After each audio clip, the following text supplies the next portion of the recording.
ಖಾಸಗಿ ಕಂಪನಿಗಳಲ್ಲಿ ಕನ್ನಡಿಗರಿಗೆ ಉದ್ಯೋಗ ಮೀಸಲು ಮಸೂದೆಗೆ ತಡೆ ವಿರೋಧಿಸಿ ಎಚ್ ಶಿವರಾಮೇಗೌಡರ ಕರ್ನಾಟಕ ರಕ್ಷಣಾ ವೇದಿಕೆ ಬಾಗಲಕೋಟೆ ಜಿಲ್ಲಾ ಘಟಕದಿಂದ ಜಿಲ್ಲಾಡಳಿತ ಭವನದ ಮುಂಭಾಗದಲ್ಲಿ ಪ್ರತಿಭಟನೆ ನಡೆಸಿ ರಾಜ್ಯ ಸರ್ಕಾರಕ್ಕೆ ಮನವಿ ಸಲ್ಲಿಸಲಾಯಿತು. ಮನವಿ ಪತ್ರ ಸಲ್ಲಿಸಿ ಮಾತನಾಡಿದ ರಾಜ್ಯ ವಕ್ತಾರ BM ಪಾಟೀಲ್, ರಾಜ್ಯದಲ್ಲಿರುವ ಖಾಸಗಿ ಕಂಪನಿಗಳಲ್ಲಿ, ಕೈಗಾರಿಕೆಗಳಲ್ಲಿ, ಖಾಸಗಿ ವಲಯದ ಸಂಸ್ಥೆಗಳಲ್ಲಿ ಹಾಗೂ ಉದ್ಯಮಿಗಳಲ್ಲಿ ಮೀಸಲಾತಿ ಕಲ್ಪಿಸಲು ಸರ್ಕಾರ ಹಿಂದೇಟು ಹಾಕುತ್ತಿರುವುದನ್ನು ಎಚ್ ಶಿವರಾಮೇಗೌಡರ ಕರ್ನಾಟಕ ರಕ್ಷಣಾ ವೇದಿಕೆ ಬಾಗಲಕೋಟೆ ಜಿಲ್ಲಾ ಘಟಕ ತೀವ್ರವಾಗಿ ಖಂಡಿಸುತ್ತದೆ. ಇನ್ನು ಖಾಸಗಿ ವಲಯದ ಕಂಪನಿಗಳು ರಾಜ್ಯದ ನೆಲ, ಜಲ, ವಿದ್ಯುತ್ ಕಬಳಿಸಿ ಬೃಹತ್ ಪ್ರಮಾಣದ ಕೈಗಾರಿಕೋದ್ಯಮಗಳನ್ನು ಮತ್ತು ಉದ್ಯಮಿಗಳನ್ನು ಸ್ಥಾಪಿಸಿ ಕೋಟ್ಯಾಂತರ ರೂಪಾಯಿ ಲಾಭ ಗಳಿಸುತ್ತಿವೆ. ಈ ನೆಲದ ಕನ್ನಡಿಗರಿಗೆ ಉದ್ಯೋಗ ನೀಡುವಲ್ಲಿ ಹಿಂದೇಟು ಹಾಕಿ ತೀವ್ರ ವಿರೋಧ ವ್ಯಕ್ತಪಡಿಸಿದ ಹಿನ್ನೆಲೆಯಲ್ಲಿ ರಾಜ್ಯ ಸರ್ಕಾರದ ಚುಕ್ಕಾಣಿ ಹಿಡಿದಿರುವ ಮುಖ್ಯಮಂತ್ರಿಗಳು ಹಿಂದೇಟು ಹಾಕಿದ್ದು 7 ಕೋಟಿ ಕನ್ನಡಿಗರ ಕೆಂಗಣ್ಣಿಗೆ ಗುರಿಯಾಗಿದ್ದಾರೆ ಎಂದು ಆಕ್ರೋಶ ವ್ಯಕ್ತಪಡಿಸಿದರು. ಇನ್ನು ಇದು ಸಮಸ್ತ ಕನ್ನಡಿಗರಿಗೆ ಮಾಡಿದ ದ್ರೋಹ. ಇಂತಹ ಅಧಿಕಾರಶಾಹಿಗಳಿಂದ ಕನ್ನಡಿಗರಿಗೆ ಹೇಳತೀರದ ಅನ್ಯಾಯವಾಗಿದೆ. ರಾಜ್ಯದಲ್ಲಿರುವ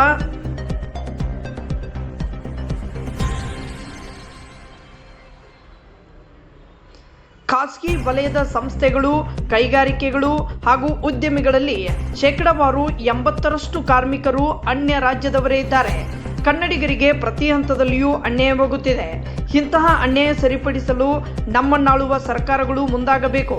ಆದರೆ ಕರ್ನಾಟಕ ಸರ್ಕಾರ ಖಾಸಗಿ ವಲಯದ ಉದ್ಯಮಿಗಳ ವಿರೋಧಕ್ಕೆ ಮಣಿದು ಮೀಸಲಾತಿ ಮುಂದೂಡಿಕೆಗೆ ಮುಂದಾಗಿರುವುದು ಎಷ್ಟರ ಮಟ್ಟಿಗೆ ಸರಿ ಎನ್ನುವುದು ಸಮಸ್ತ ಕನ್ನಡಿಗರ ಪ್ರಶ್ನೆ.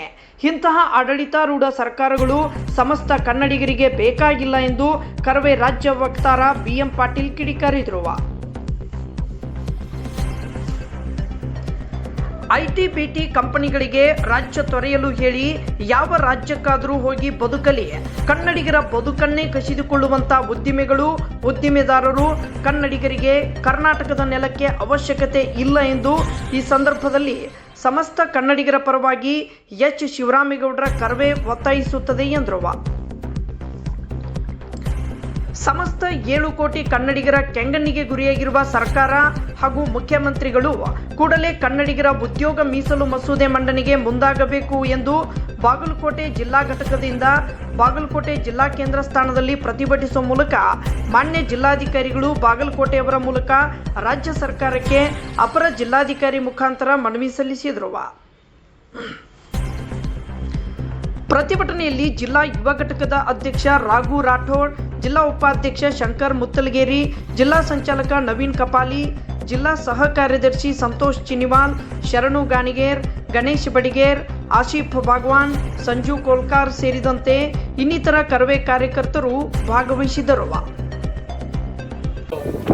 ಏನು ಒಂದು ವಿಧೇಯಕ ಮಂಡನೆಗೆ ಏನು ಮೀಸಲಾತಿಯನ್ನ ಅಂಗೀಕಾರ ಮಾಡಲಿಕ್ಕೆ ಹೊಂಟಂತ ಏನು ಮುಖ್ಯಮಂತ್ರಿಗಳು ಹಿಂದೇಟು ಹಾಕಿರುವುದನ್ನ ನಾವು ಇವತ್ತು ತೀವ್ರವಾಗಿ ಖಂಡಿಸಿ ಇವತ್ತು ಮಾನ್ಯ ಮುಖ್ಯಮಂತ್ರಿಗಳಿಗೆ ಮಾನ್ಯ ಬಾಗಲಕೋಟೆ ಜಿಲ್ಲಾಧಿಕಾರಿಗಳ ಮುಖಾಂತರ ನಮ್ಮದ ಒತ್ತಾಯದ ಮನವಿ ಪತ್ರವನ್ನ ಅವರಿಗೆ ನೀಡುತ್ತಾ ಮಾಡಿದಂತ ತೀರ್ಮಾನ ತೆಗೆದುಕೊಂಡಂತ ತೀರ್ಮಾನವನ್ನ ನಾವು ಕರವೇ ಪದಾಧಿಕಾರಿಗಳು ನಾವು ಅಖಂಡ ಕನ್ನಡಿಗರು ನಾವು ಅದನ್ನು ಸ್ವಾಗತ ಮಾಡ್ತೀವಿ. ಈಗ ನಾವು 100% ಶೇಕಡಾವಾರು 100% 100ಕ್ಕೆ 100 ನಮ್ಗೆ ಉದ್ಯೋಗ ಬೇಕಾಗಿಲ್ಲ. ಶೇಕಡಾವಾರು 80ರಷ್ಟು ಮೀಸಲಾತಿಯನ್ನು ನಮಗೆ ಕೊಡಿಸೋದ್ರಲ್ಲಿ ಮುಖ್ಯಮಂತ್ರಿಗಳು ಮುಂದಾಗಬೇಕು. ಇಲ್ಲ ಅಂತನ್ನುವಂಥ ದಿನಗಳಲ್ಲಿ, ಮುಂದಿನ ದಿನಗಳಲ್ಲಿ ನಿಮ್ಮ ಸರ್ಕಾರವನ್ನ ಸಮಸ್ತ ಕನ್ನಡಿಗರ ಕಿತ್ತು ಒಗೆಯೋದ್ರಲ್ಲಿ ಎರಡು ಮಾತಿಲ್ಲ ಅಂತೇಳಿ ನಾವು ಕೊನೆಯದಾಗಿ ಮುಖ್ಯಮಂತ್ರಿ ಸಿದ್ದರಾಮಯ್ಯ ಅವರಿಗೆ ಒಂದು ಕಿವಿ ಮಾತನ್ನ ಹೇಳಿ ನಾವು ಇವತ್ತಿನ ಇವರ ನಿರ್ಧಾರವನ್ನ ತೀವ್ರವಾಗಿ ಖಂಡಿಸ್ತೇವೆ ಅಂತ ಹೇಳಿ ಈ ಸಂದರ್ಭದಲ್ಲಿ ನಾವು ಹೇಳಬಯಸ್ತೇವೆ. ರಾಜ್ಯದ ಮುಖ್ಯಮಂತ್ರಿಗಳು ಯಾವುದೇ ನಾಯಿ ನರಿಗಳ ಗೊಡ್ಡು ಬೆದರಿಕೆಗೆ ಎದುರುವಂತ ಅವಶ್ಯಕತೆ ಇಲ್ಲ. ಏನು ಬಹುರಾಷ್ಟ್ರೀಯ ಕಂಪನಿಗಳು, IT-BT ಕಂಪನಿಗಳು ಬೇರೆ ರಾಜ್ಯಕ್ಕೆ ಹೋಗಿ ವಲಸೆ ಹೋದ್ರೂ ಸಹಿತ ಚಿಂತೆ ಇಲ್ಲ ಅನ್ನುವಂತ ಮಾತನ್ನೇ ಈ ಸಂದರ್ಭದಲ್ಲಿ ಹೇಳ್ತಾ ಮಾನ್ಯ ಮುಖ್ಯಮಂತ್ರಿಗೆ ಕಡೆಯದಾಗಿ ಒಂದು ಎಚ್ಚರಿಕೆಯನ್ನು ನಾವು ಕೊಡ್ತೀವಿ. ನಾವು ಎಚ್ ಶಿವರಾಮೇಗೌಡರ ಕರ್ನಾಟಕ ರಕ್ಷಣಾ ವೇದಿಕೆಯಿಂದ ಯಾಕಂತ ಹೇಳಿದ್ರೆ ನಾಡಿನ ಜನರ ಹಿತದೃಷ್ಟಿಯಿಂದ ನಮ್ಮನ್ನಾಳುವಂತ ಸರ್ಕಾರಗಳು ಕನ್ನಡಿಗರ ಒಳಿತಿಗಾಗಿ ಇರಬೇಕೇ ವಿನಃ ಕನ್ನಡಿಗರಿಗೆ ಅನ್ಯಾಯ ದ್ರೋಹ ಬಗೆಯಲಿಕ್ಕೆ ಇರಬಾರ್ದನ್ನುವಂತ ಮಾತನ್ನ ಈ ಸಂದರ್ಭದಲ್ಲಿ ಹೇಳಿ, ಏನು ಈ ITBT ಕಂಪನಿಗಳ ನಾಯಿ ನರಿಗಳಾದಂತ ಇವತ್ತ ಕಿರಣ್ ಮಜುಮ್ದಾರ್ ಇರಬಹುದು, ಮೋಹನ್ ದಾಸ್ ಪೈರವರ ಏನು ಅವರ ಭಾವಚಿತ್ರಗಳನ್ನ ಹರಿಯುವುದರ ಮುಖಾಂತರ ನಾವು ಇವತ್ತ ಅವ್ರ ಖಂಡನೆಯನ್ನ ಮಾಡಿ ನಾವು ತೀವ್ರವಾಗಿ ವಿರೋಧವನ್ನ ವ್ಯಕ್ತಪಡಿಸ್ತೀವಿ. ಇದೇ ರೀತಿ ಮುಂದುವರೆದಿದ್ದೆ ಆದ್ರೆ ಇಡೀ ನಾವು ಕರ್ನಾಟಕದಾದ್ಯಂತ ಬಂದ್ ಕರೆ ಕೊಡುವುದು ಇನ್ನೂ ಬಹಳ ಕಾಲ ಉಳಿದಿಲ್ಲ ಅನ್ನುವಂತ ಮಾತನ್ನ ಈ ಸಂದರ್ಭದಲ್ಲಿ ಹೇಳಿ ಎಚ್ಚರಿಕೆಯನ್ನ ನಾವು ಕರ್ನಾಟಕ ರಾಜ್ಯ ಸರ್ಕಾರಕ್ಕೆ ಕೊಡ್ತೀವಿ.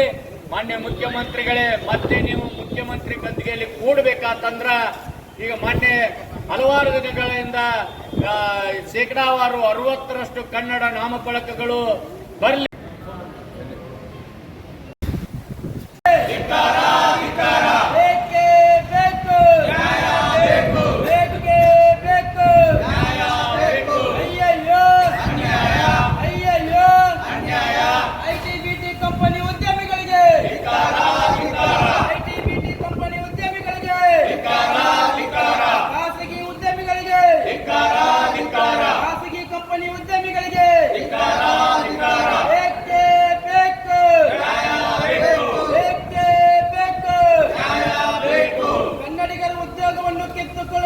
ITBT company